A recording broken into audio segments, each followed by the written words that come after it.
Hey, Mark, are you able to hear me? I can hear you, Chris. Can you hear me? I can hear you. So what are you seeing out in Bloomington? Mark Welp is out in Great. Bloomington? Well, Chris, we're at the intersection of Main Street, Route 51, and Veterans Parkway on the south edge of Bloomington, and it is a mess. The rain has not let up, and there's flooding that has shut down this intersection. I'll move out of the way a little bit so you can get a better look. It looks like they may be getting ready to reopen this. The water's gone down a little bit, but it was definitely impassable even just 10 minutes ago. We've seen tow trucks out here getting cars that are stranded. Police and utility workers have been out here. And I want to have our camera person, Annie, pan to the right just a little bit so you can see this storm drain. This thing is just gushing, and it's showing no signs of stopping. I don't know how well you can see it in the dark here, guys, but these sewer systems are obviously overwhelmed. Again, we're on the south side of Bloomington at Main Street and Veterans Parkway. If you're on Veterans Parkway traveling, you're fine. If you're on Main Street coming towards this intersection, either north or south, you may want to be careful. Not a lot of traffic on the road, thankfully, but driving around Bloomington normal tonight, I've seen police everywhere, tow trucks. People have gotten stalled in that heavy water. It's just not a good night to be out.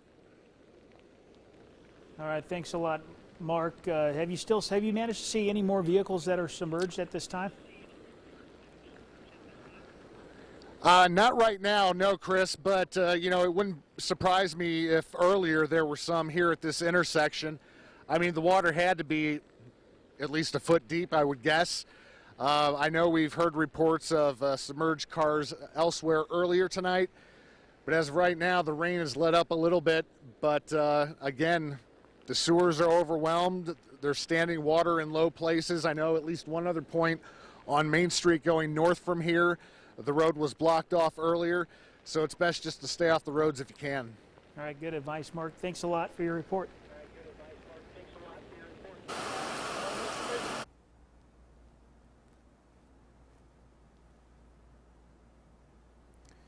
That was Mark Welp reporting. Again, we've seen significant flash flooding in Bloomington normal. Radar estimates with rain are in the 4 to 6 inch range between Bloomington and Hayworth. The Twin Cities alone have picked up anywhere from 2 to 4 inches. Higher totals on the south side of Bloomington. Out near the airport, I think we have measured over 4 inches officially. Radar estimates there about 4.2. So let's go ahead and now toss it over to meteorologist Adam Sherwinski. Adam, can you hear me? Yes, I can, Chris. Hey, where are you located? We are just outside of Hayworth, not too far from the highway coming into Hayworth. Emergency personnel are starting to leave the area, but they've left out traffic cones. So far, they've been stopping folks saying, hey, if you want to risk it, you can. But over as you get closer into Hayworth, we're just outside of town, one of the entrances into Hayworth, and they've been turning people away or saying, hey, guys, if you need to leave or if you want to go in, there's another route to get into town through the interchange just south of here. But they've said the water's gotten pretty high as you get closer to the creek going into town. So we're right outside of town in Hayworth, and already seeing some water on the sides of the roads, not impacting the roads just yet. We've got one spot we're actually at is where the road is, or the water is striding across from one side of the road to the other.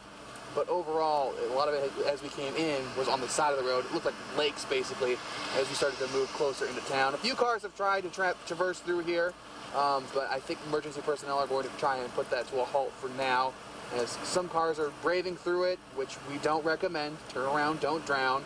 And some cars are being told you probably should go the other way. So right now, outside of Hayworth, got some moving water across the roadways here, not too far from the creek, moving into Hayworth. So that's where we're at here and right now, and emergency personnel are making sure that people turn around, don't drown. Again, they can't stop you from doing anything, but it would be very smart to not get through this water, even if it looks very small, which even from here I could see the bottom of the water. It's still been pushing people around. One of the emergency personnel have said that overall he's seen even 10 inches of water start to move him a little bit. So we're starting to see it, the lightning start to blind down a bit here in Hayworth, but the rain is continuing on. Chris, back to you. All right, thanks a lot, Adam. Be safe out there. Folks, it's just best to kind of stay off the roads tonight in McLean County. We are not quite done with this rain. I think we're going to see some more coming and going throughout the night.